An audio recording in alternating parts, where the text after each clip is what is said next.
The year was 1969. The Vietnam War had reached one of its darkest chapters. The jungles of Quang Tri were alive with gunfire, the ground trembling beneath the thunder of artillery. For Private First Class Michael Raines, a 22-year-old medic from Kansas, the mission was supposed to last only a few hours. His unit had been sent to locate a missing patrol. Instead, they walked straight into an ambush. Explosions tore through the trees. The air was thick with smoke, heat, and the acrid smell of burning gunpowder. Michael dove for cover, clutching his rifle, his heartbeat pounding louder than the gunfire. In the chaos, a mortar shell struck nearby. The blast threw him backward, shrapnel tearing through his leg. Dazed, bleeding, and alone, he crawled into the brush as the battle moved on without him. By nightfall, silence returned, the kind of silence that feels like a punishment. Michael's radio was destroyed, his supplies gone, his leg worsening with every passing hour. The jungle was endless, alive with insects, shadows, and fear. Every sound, a branch snapping, a whisper of wind, could have been an enemy patrol. He knew he wouldn't last long, not with the bleeding, not with the fever already creeping in. For 2 days he dragged himself through mud and vines, praying for a miracle. And then it came. As dawn broke on the third day, Michael collapsed near a narrow dirt path. When he opened his eyes again, there were faces, Vietnamese faces, staring down at him. Panic surged. His first instinct was to reach for his weapon, but he couldn't move. A woman's voice spoke softly, then another, an older man, pointing to his wound. Before Michael could understand what was happening, strong hands lifted him. He expected the end, capture, interrogation, maybe worse, but instead they carried him home. The family lived in a small hut at the edge of a rice field, hidden behind bamboo and banana trees. The father's name was Min. His wife Lan and their 2 teenage children, Han and Bao, watched as Lan cleaned Michael's wound with boiled water and herbs. Min spoke no English, but he pressed a finger to his lips. Silence. Outside, the war raged. North Vietnamese soldiers often patrolled the area.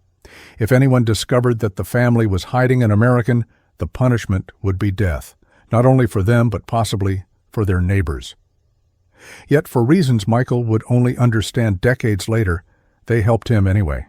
For weeks, he lived under their roof, hidden beneath a false floor. When soldiers passed through, fed with rice and fish, they could barely spare for themselves. Lan would bring him food at night, whispering prayers he couldn't understand. They risked everything for a stranger who didn't even speak their language.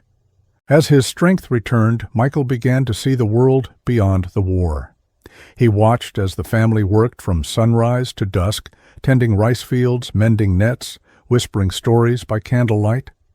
One night, Han, the daughter, showed him a photograph, a young man in uniform.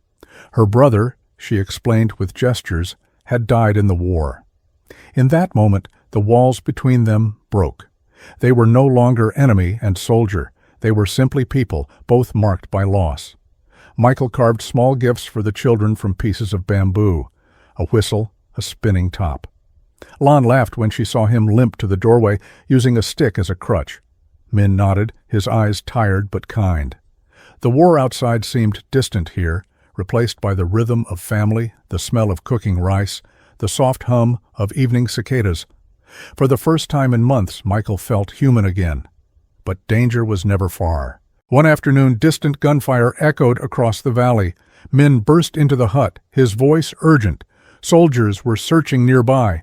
Within seconds, Lan lifted the floor mat, revealing a narrow pit. Michael climbed down, pressing himself into the earth as boots thundered above him. The soldiers entered, questioned, left. When it was over, Lan helped him out, trembling.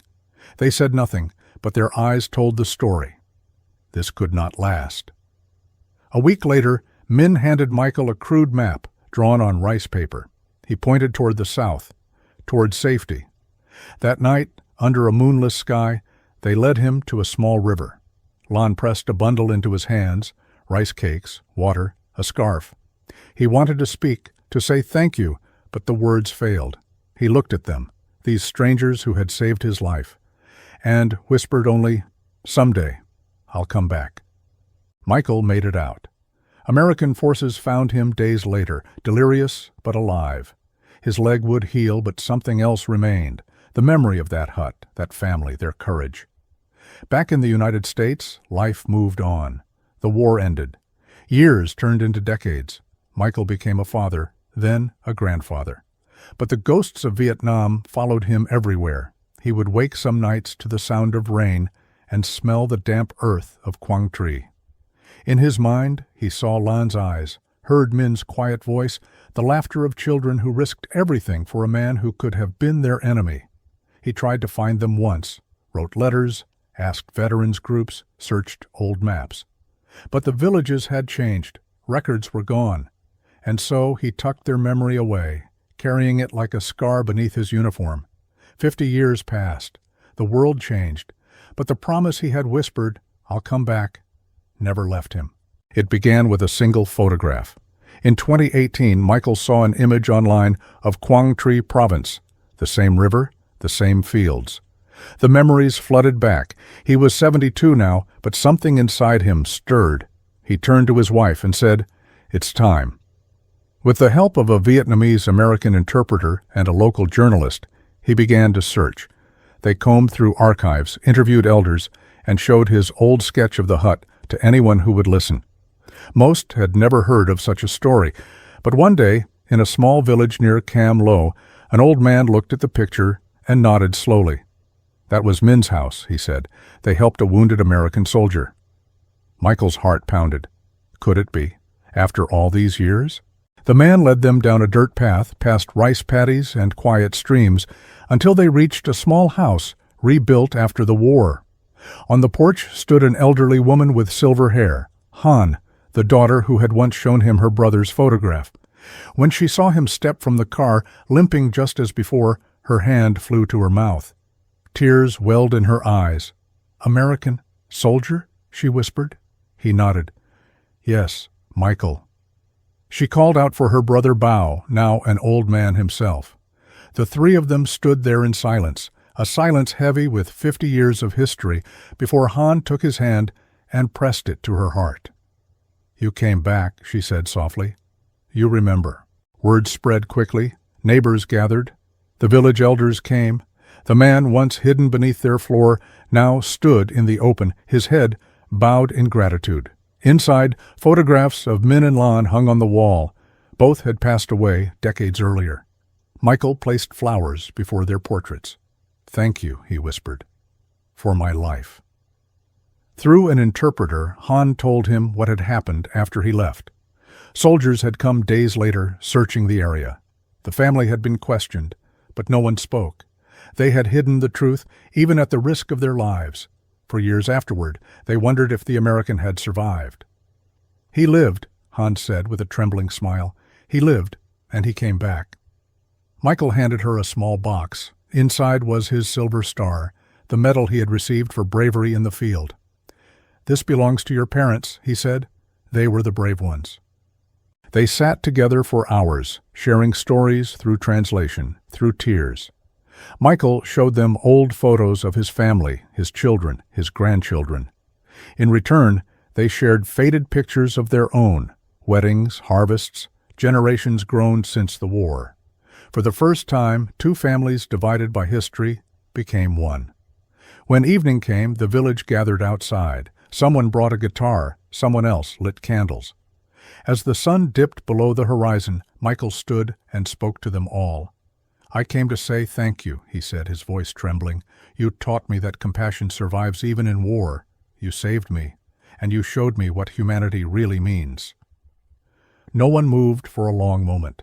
Then, softly, Han began to sing an old Vietnamese lullaby her mother used to hum. Michael closed his eyes, the melody carrying him back to that hut, to the night he first believed he might live. Back in Kansas, Michael's home became a quiet museum of remembrance. On his wall hung a photograph of him with Han and Bao, their hands clasped, the Vietnamese countryside stretching behind them. Beneath it sat a glass case. Inside, the scarf Lan had given him before he escaped, and a small jar of earth he had taken from the riverbank. He called it the soil of survival. Every Sunday he would sit in his living room with his grandchildren and tell them the story. Not of guns and medals, but of compassion. They were supposed to be my enemies, he'd say, but they became my saviors. The children listened wide-eyed, struggling to imagine their grandfather, gentle, gray-haired, and kind, once hiding beneath a floor in a war half a world away. He spoke of Land's bravery, of Min's steady silence, of the lullaby that had kept him calm when death seemed certain. Sometimes he'd pause and stare at the photo. "That family saved me," he'd whisper, "and I've been trying to live worthy of that gift ever since." His story soon spread beyond his home.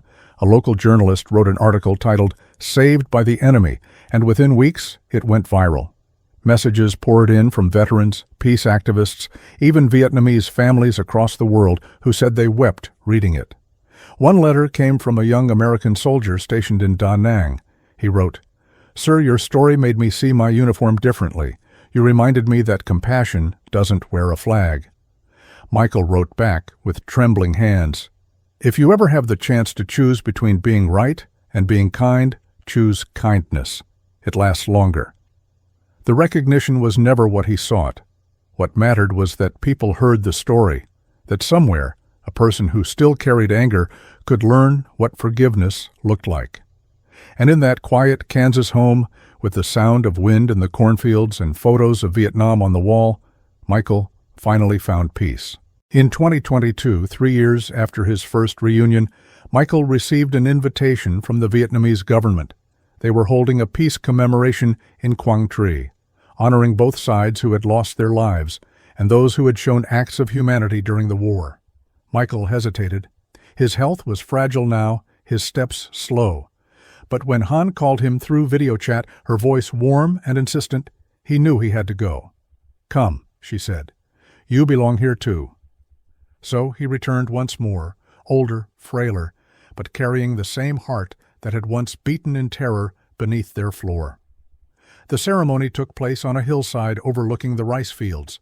Veterans from both nations stood together, their uniforms long replaced by simple white shirts. The flags of the United States and Vietnam fluttered side by side in the humid breeze. When Michael was invited to speak, he paused for a long moment before taking the podium. "I came here once as a soldier," he said, his voice shaking, "and again as a man searching for peace. But today, I come as family." He looked toward Han and Bao sitting in the front row, tears in their eyes. "They risked their lives for me. And because of them, I learned that the bravest act in war isn't fighting, it's forgiving." When he finished, the audience rose in quiet applause. Many were crying, not out of sadness, but from the rare beauty of closure. Cameras captured the moment. An American veteran and a Vietnamese family standing hand in hand beneath the same sky that had once witnessed their fear. That evening, Michael joined the villagers at a new memorial built near the old riverbank. Etched into a stone plaque were the names Lan and Min Nguyen, and beneath them, in both languages, they chose kindness in the time of war.